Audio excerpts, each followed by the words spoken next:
Imagine por um instante o som das ondas beijando uma costa intocada, o farfalhar da mata atlântica selvagem e o canto de pássaros que nunca antes tinham ouvido o idioma europeu. Imagine um mundo verdejante e exuberante, pulsando com vida e com a sabedoria ancestral de centenas de povos. Este era o Brasil, muito antes de ser descoberto.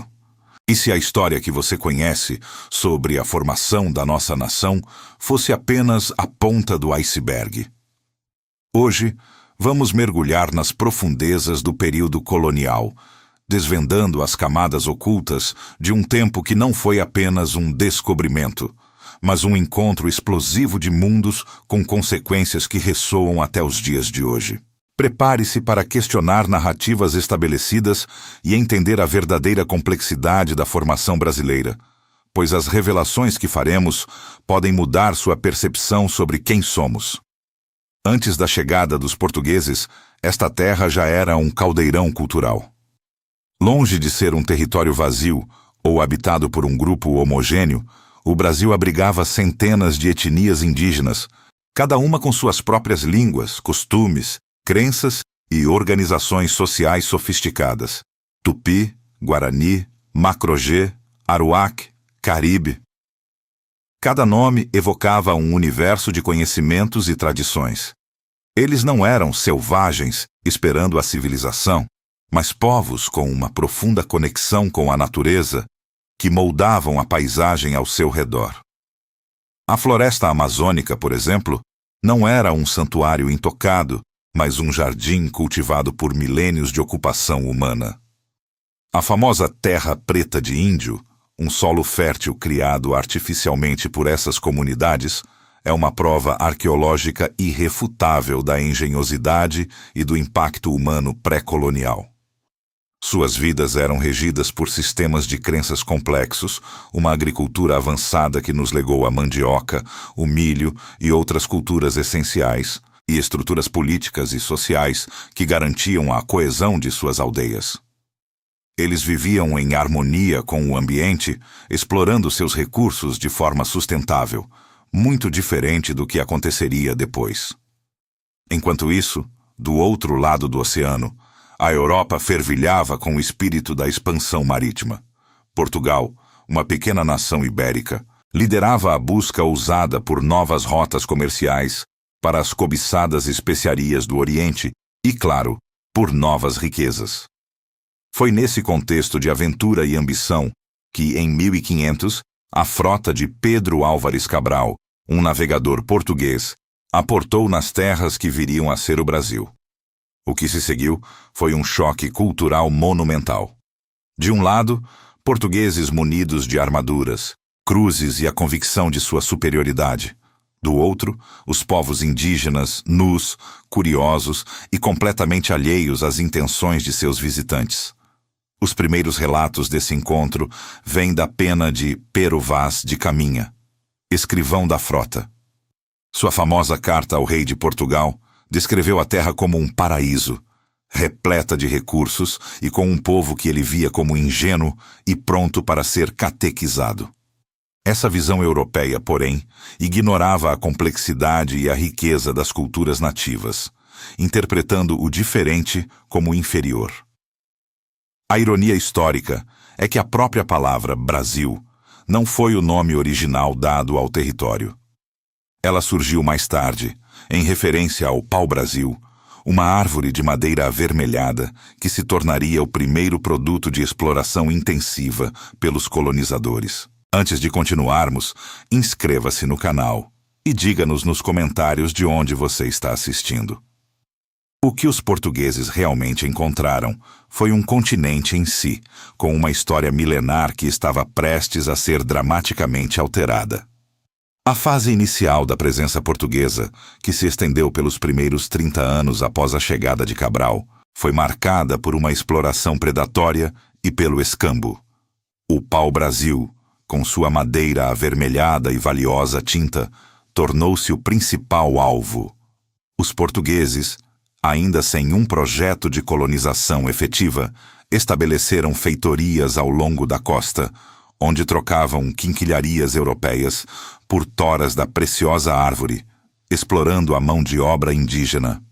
Era um relacionamento desigual, mas que, de certa forma, mantinha uma fachada de comércio. Contudo, a ambição portuguesa ia além. Para garantir a posse da terra e evitar invasões de outras potências europeias, Portugal implementou o sistema de capitanias hereditárias em 1534. A ideia era delegar a colonização a particulares, os donatários, que receberiam vastos lotes de terra e a responsabilidade de desenvolvê-los. A maioria dessas capitanias, porém, falhou espetacularmente, sucumbindo à falta de recursos, ataques indígenas e à inexperiência dos donatários. A exceção foram as capitanias de Pernambuco e São Vicente, que prosperaram graças à cultura da cana-de-açúcar. A ineficácia das capitanias levou a coroa portuguesa a centralizar a administração. Em 1549 foi fundado o Governo Geral e, com ele, a primeira capital do Brasil, Salvador. Essa mudança marcou o início da colonização efetiva, trazendo consigo a necessidade de uma estrutura administrativa e militar mais robusta. E, inevitavelmente, trouxe também o aprofundamento dos conflitos. A resistência indígena, antes esporádica e localizada, intensificou-se dramaticamente. Os habitantes originais, vendo suas terras invadidas e sua cultura ameaçada pela imposição religiosa e cultural, reagiram com ferocidade. Batalhas sangrentas e alianças estratégicas entre diferentes etnias indígenas contra os invasores portugueses se tornaram comuns. Um dos maiores levantes foi a Guerra dos Tamoios, uma confederação de tribos tupi que resistiu bravamente aos portugueses e seus aliados, demonstrando a força e a organização desses povos. Com a colonização ganhando fôlego, a economia precisava de um motor. Encontraram-no no ouro branco, o açúcar. O clima e o solo brasileiros eram ideais para o cultivo da cana, e a demanda europeia por açúcar era insaciável. A monocultura da cana-de-açúcar se tornou a espinha dorsal da economia colonial, exigindo vasta mão de obra. Inicialmente, tentou-se escravizar os povos indígenas, mas sua resistência, o conhecimento do território e a proteção de alguns jesuítas dificultaram essa prática. A solução encontrada, e que mudaria para sempre a face do Brasil, foi a transição para a escravidão africana. O tráfico negreiro tornou-se um dos maiores crimes contra a humanidade. Milhões de africanos foram brutalmente arrancados de suas terras, acorrentados em navios tumbeiros, em condições desumanas, e vendidos como mercadoria no Brasil. A brutalidade da escravidão africana era indescritível, com as condições nas senzalas sendo de pura desumanização. Contudo, a resistência não se calou. Os africanos escravizados, com sua resiliência e cultura, criaram espaços de liberdade e esperança. Os quilombos. Palmares, sob a liderança de Zumbi, emergiu como o maior e mais emblemático. Um verdadeiro estado dentro da colônia, simbolizando a luta pela liberdade. A influência africana, aliás, transcendeu a resistência, permeando a culinária, a música e a religião brasileiras, deixando um legado cultural indelével que nos define até hoje. A sociedade colonial, impulsionada pelo açúcar, era rigidamente hierárquica. No topo, os senhores de engenho, detentores de poder e terras. Abaixo deles, o clero e os homens livres, que incluíam comerciantes e artesãos. Na base, a vasta maioria de escravizados, sem direitos e submetidos à vontade de seus senhores. A Igreja Católica desempenhava um papel central, não apenas na catequização dos povos indígenas e africanos, mas também no controle moral da sociedade e na educação. Os jesuítas, membros da Companhia de Jesus, foram figuras-chave nesse processo, organizando aldeias indígenas e fundando cidades importantes, como São Paulo. Enquanto o litoral se consolidava, o interior do Brasil era desbravado pelas bandeiras e entradas. Expedições compostas principalmente por bandeirantes, homens audaciosos e muitas vezes cruéis, que buscavam riquezas minerais e, principalmente, a captura de indígenas para a escravidão. Essas expedições, embora violentas, foram responsáveis pela expansão territorial do Brasil para muito além dos limites estabelecidos pelo Tratado de Tordesilhas, pavimentando o caminho para um novo ciclo econômico que transformaria novamente a colônia.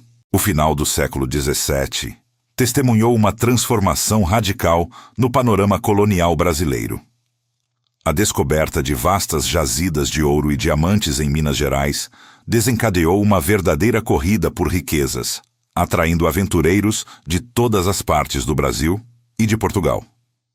Esse novo ciclo econômico, o ciclo do ouro, deslocou o eixo econômico do Nordeste açucareiro para o Sudeste minerador, redefinindo a geografia e a demografia da colônia.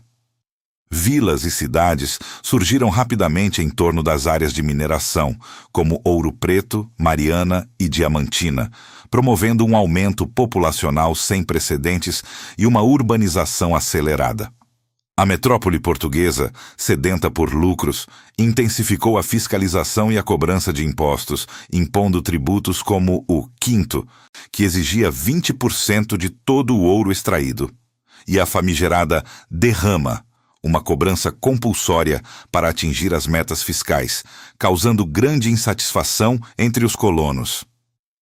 Paradoxalmente, a riqueza extraída das minas impulsionou o desenvolvimento artístico e cultural, com o barroco mineiro florescendo.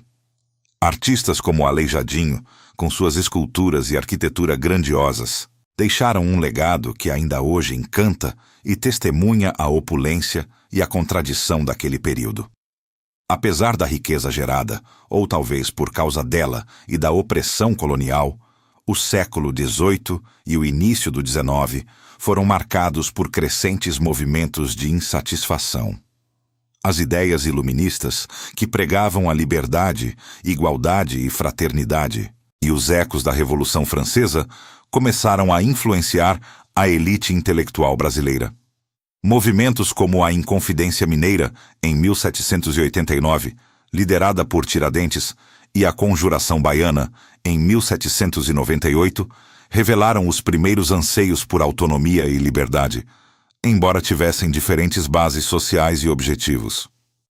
A Inconfidência, de caráter mais elitista, buscava a independência e a instauração de uma república. A Conjuração Baiana, com forte participação popular e de escravizados, almejava reformas sociais mais profundas. Ambas foram brutalmente reprimidas, mas plantaram as sementes da futura independência.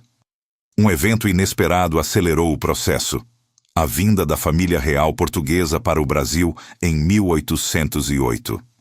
Fugindo das tropas de Napoleão Bonaparte, a corte portuguesa transferiu-se para o Rio de Janeiro, elevando a colônia à categoria de Reino Unido. Essa mudança transformou radicalmente a cidade, que se tornou a capital do Império Português, ganhando infraestrutura, instituições como o Banco do Brasil, a Imprensa Régia e o Jardim Botânico. O Brasil deixou de ser uma mera colônia, experimentando uma autonomia administrativa e econômica sem precedentes, o que tornaria a volta ao status colonial inaceitável. A independência do Brasil, proclamada em 1822, não foi um evento isolado, mas o ápice de um longo e complexo processo de formação. O período colonial, com suas contradições, violências e resistências, moldou profundamente a identidade brasileira. A miscigenação de povos, indígenas, europeus e africanos, forjou uma cultura rica e diversa, refletida na língua, na religião, na culinária e nas manifestações artísticas. No entanto, esse legado também carrega o peso de desafios que persistem até hoje. A desigualdade social, o racismo estrutural, as questões fundiárias e a exploração ambiental têm raízes profundas na estrutura colonial. Compreender o Brasil de hoje exige uma imersão crítica em seu passado colonial. Não basta memorizar datas e nomes, É preciso questionar as narrativas estabelecidas, reconhecer a complexidade das relações de poder e as vozes silenciadas. A história colonial não é apenas um capítulo encerrado. Ela ressoa em cada aspecto da nossa sociedade, influenciando nossas escolhas e desafios contemporâneos. Convidamos você a aprofundar-se nessa jornada, a buscar novas perspectivas e a refletir sobre como o conhecimento de nosso passado pode nos guiar na construção de um futuro mais justo e equitativo. Afinal, o Brasil que somos é um reflexo do Brasil que fomos, e o Brasil que seremos depende da nossa capacidade de aprender com essa rica e, por vezes, dolorosa história.